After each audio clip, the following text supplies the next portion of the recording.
Hi friends, welcome back to my channel exam compete. ನಮ್ಮ ಚಾನಲ್ನಲ್ಲಿ ನಾವು ಕಾಂಪಿಟೇಟಿವ್ ಎಕ್ಸಾಮ್ಸ್ಗೆ ಸಂಬಂಧಿಸಿದ ಇಂಪಾರ್ಟೆಂಟ್ ಕರೆಂಟ್ ಅಫೇರ್ಸ್ ಮತ್ತು ಕಾನ್ಸೆಪ್ಟ್ಸ್ ಅನ್ನು ಈಸಿಯಾಗಿ ಡಿಸ್ಕಸ್ ಮಾಡುತ್ತೇವೆ.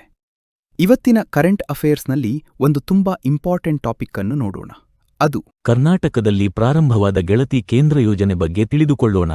ಹೆಣ್ಣು ಮಕ್ಕಳ ಸಮಸ್ಯೆಗಳಿಗೆ ಪರಿಹಾರ ಮತ್ತು ಮಾರ್ಗದರ್ಶನ ನೀಡುವ ಉದ್ದೇಶದಿಂದ ಕರ್ನಾಟಕ ಸರ್ಕಾರ ಗೆಳತಿ ಕೇಂದ್ರ ಯೋಜನೆಯನ್ನು 2025-26ರಲ್ಲಿ ಪ್ರಾರಂಭಿಸಿದೆ.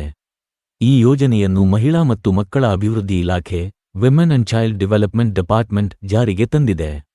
ಗೆಳತಿ ಕೇಂದ್ರಗಳ ಮುಖ್ಯ ಉದ್ದೇಶ ಎಂದರೆ ಹೆಣ್ಣುಮಕ್ಕಳಿಗೆ ಸಲಹೆ ಮತ್ತು ಕೌನ್ಸೆಲಿಂಗ್, ಆರೋಗ್ಯ ಮತ್ತು ಶಿಕ್ಷಣದ ಮಾರ್ಗದರ್ಶನ, ಸುರಕ್ಷತೆ ಕುರಿತು ಜಾಗೃತಿ ನೀಡುವುದು.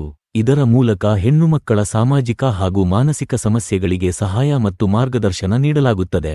ಪರೀಕ್ಷೆಗೆ ಪ್ರಮುಖ ಪ್ರಶ್ನೆಗಳು. ಪ್ರಶ್ನೆ: ಗೆಳತಿ ಕೇಂದ್ರ ಯೋಜನೆಯನ್ನು ಯಾವ ರಾಜ್ಯ ಪ್ರಾರಂಭಿಸಿದೆ? ಉತ್ತರ: ಕರ್ನಾಟಕ.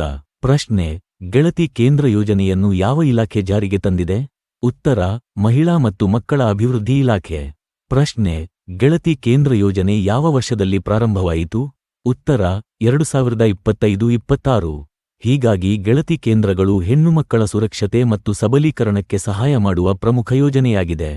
ಈ ಪ್ರಯತ್ನ ನಿಮಗೆ ಇಷ್ಟವಾದರೆ ದಯವಿಟ್ಟು ವಿಡಿಯೋಗೆ ಲೈಕ್ ಮಾಡಿ, ನಿಮ್ಮ ಅಭಿಪ್ರಾಯಗಳನ್ನು ಕಮೆಂಟ್ ಮೂಲಕ ಹಂಚಿಕೊಳ್ಳಿ ಮತ್ತು ನಮ್ಮ ಚಾನೆಲ್ಗೆ ಸಬ್ಸ್ಕ್ರೈಬ್ ಮಾಡಿ ಬೆಂಬಲ ನೀಡುವುದನ್ನು ಮರೆಯಬೇಡಿ.